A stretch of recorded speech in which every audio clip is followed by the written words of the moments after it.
Hey everyone, in this quick tutorial, I'll show you how to fix the "this site can't be reached" error in Google Chrome, step by step.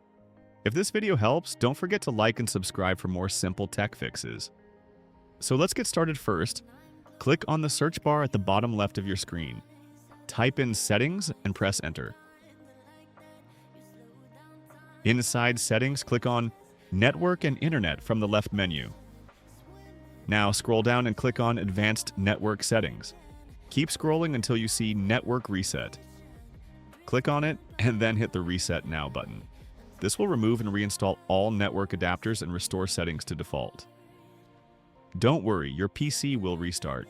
Now open Google Chrome again and visit the site that gave you the error. It should be working now. And that's it! If this helped you fix the problem, please hit the like button and consider subscribing for more helpful content. Drop a comment if you still face issues. I'm happy to help. Thanks for watching, and see you in the next one.